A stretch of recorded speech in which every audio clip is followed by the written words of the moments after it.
Welcome to the future.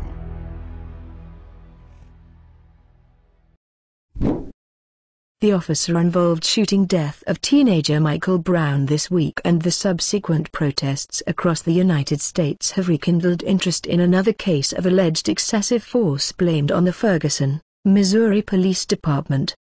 Nearly 4 years to the day before Ferguson police officer Darren Wilson opened fire and killed Brown, 18, a complaint filed in federal court accused the same law enforcement agency of violating the civil rights of a man who says he was badly beaten after being wrongly arrested, then later charged with destruction of property for bleeding on the uniforms of the cops alleged to have injured him.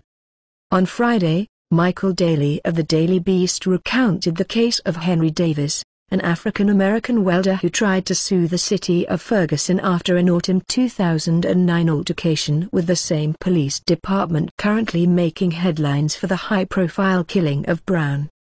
Davis, Daly recalled, was arrested on September 20, 2009 when a Ferguson cop mistook him for a man with the same first and last name wanted on an outstanding warrant.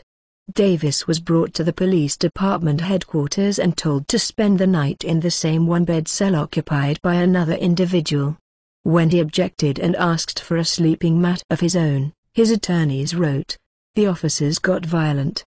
Officer John Bede, the complaint reads, called other officers to the area outside the cell and told the other officers that plaintiff was being belligerent and failing to comply with his orders. 5 cops were soon in the area and, according to the suit, Officer Michael White charged Davis, grabbed him and then slammed him into a wall. A female police officer got on plaintiff's back and handcuffed plaintiff with plaintiff's arms behind his back and lying on his stomach, the complaint continues. Just before plaintiff was picked up to his feet, defendant White rushed in the cell a second time and kicked plaintiff in the head while plaintiff was lying on the floor and handcuffed with his arms behind his back. "He ran in and kicked me in the head," Davis recalled, according to the Daily Beast. "I almost passed out at that point. Paramedics came. They said it was too much blood. I had to go to the hospital." The detainee didn't get help there, however, because he refused treatment unless the hospital staff would first photograph his injuries. "I wanted a witness and proof of what they'd done to me," Davis said, according to the website.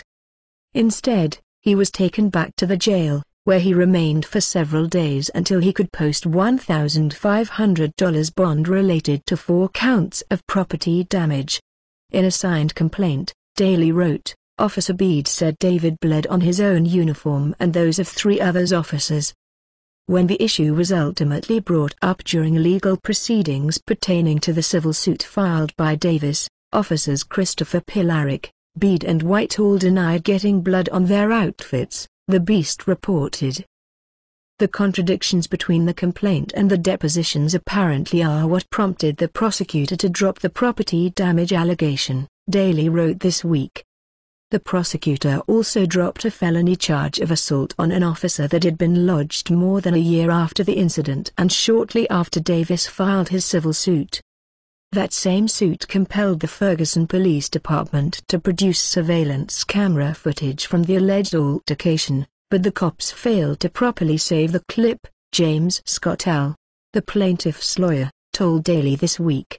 Furthermore, the attorney explained that his efforts to obtain the use of force history for the officers involved proved futile when he became aware that reports involving non-fatal altercations were absent from all officers' personnel files, per departmental policy. On Friday, police finally identified the officer as Darren Wilson, who is said to have no disciplinary record, as such records are kept in Ferguson, Daly wrote this week.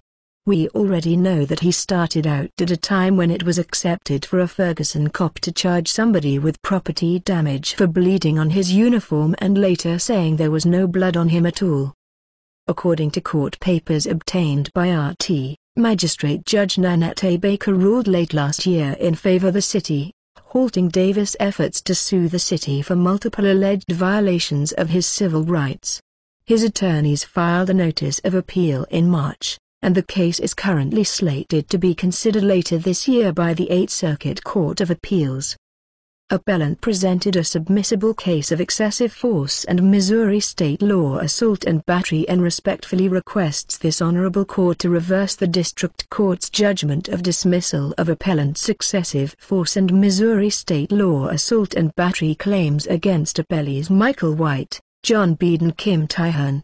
The appeal reads in part: Appellant presented a submissible case of municipal liability and requests this honorable court to reverse the district court's judgment of dismissal of appellant's municipal liability claim against appellee's City of Ferguson, Missouri.